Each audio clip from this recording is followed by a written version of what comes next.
47 सीटें ऐसी हैं पिछले चुनाव की जहां पर 5000 वोट के कम फासले से भारतीय जनता पार्टी जीती है।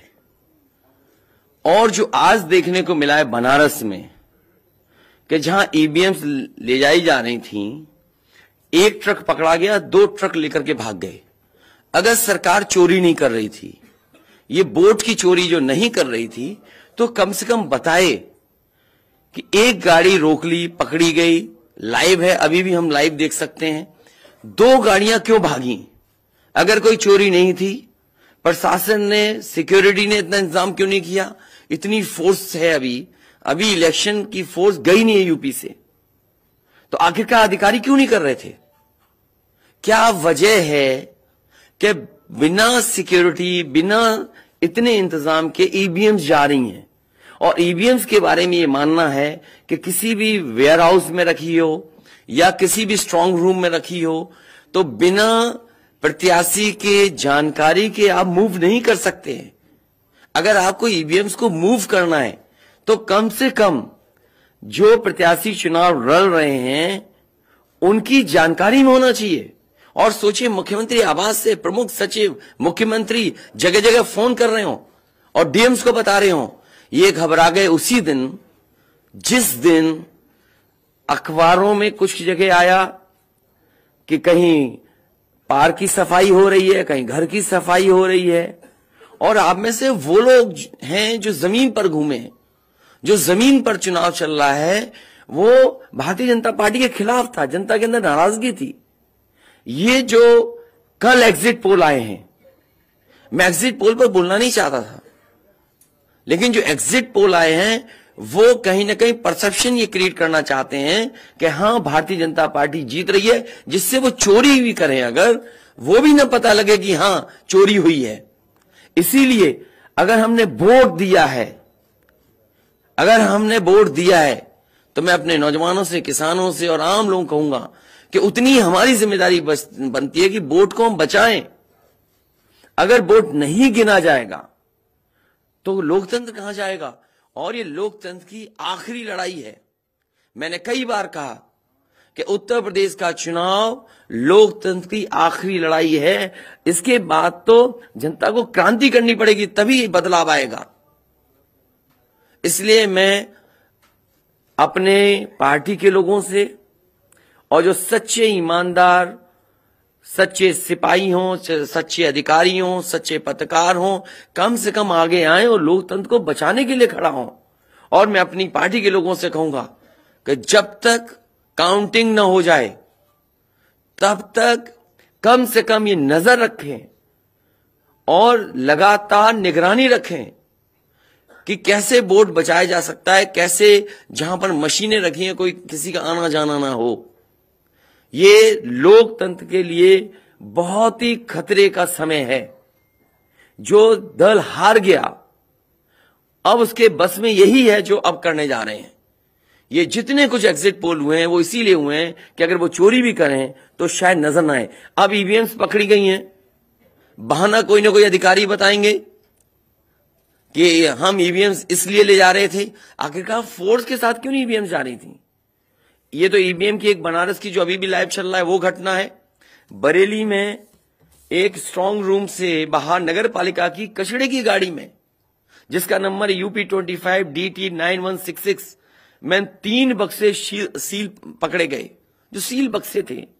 एक बक्से में सादा बैलेट पेपर था तथा 2 बक्से में मोहरें, रजिस्टर तथा सील करने वाला सामान था।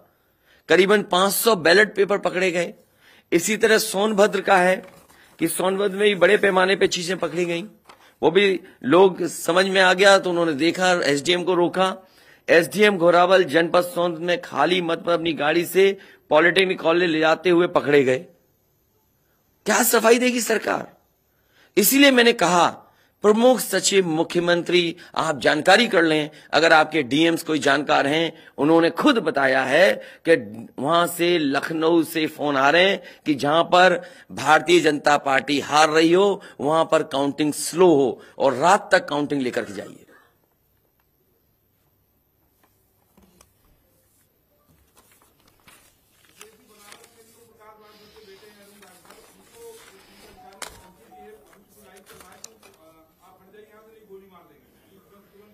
तो मैंने आपसे कहा कि ये लोकतंत्र का आखिरी चुनाव है।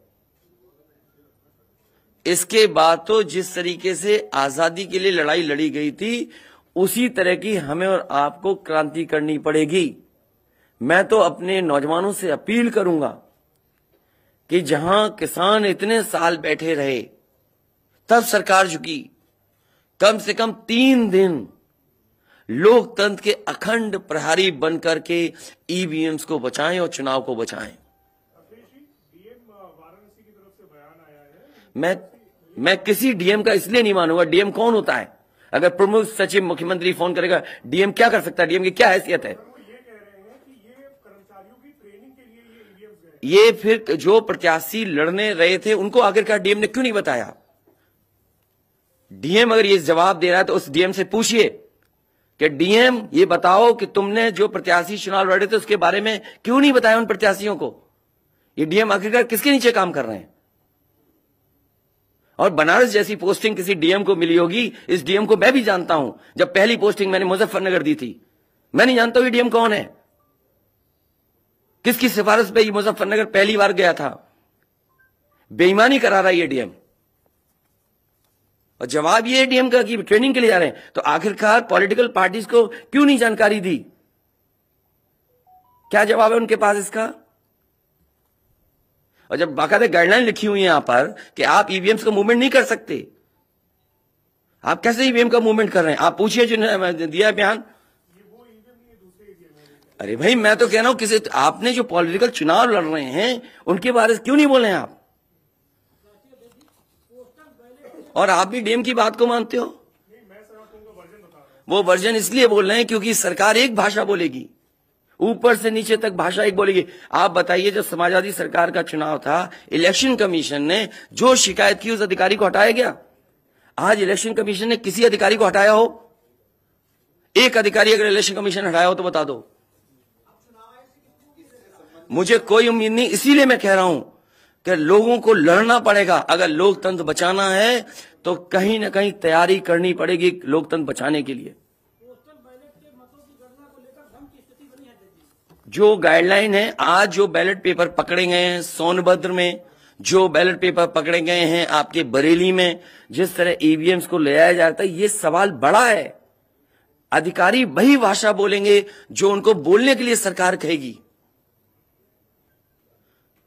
वो नहीं चाहते कि ओम प्रकाश राजभर जी, क्या भूल गए? इलेक्शन कमीशन याद नहीं है? ओम प्रकाश राजभर जी नॉमिनेशन के लिए गए, इनको अपमानित नहीं किया गया? क्या प्रशासन कार्रवाई कर रहा था? स्वामी प्रसाद मौर्य जी के साथ क्या व्यवहार हुआ? कोई भूल जाएगा इन बातों को? और चुनाव भर में क्या भाषण दें, क्या भाषा का इस्तेमाल था? हर जगह डराने का काम जनता को।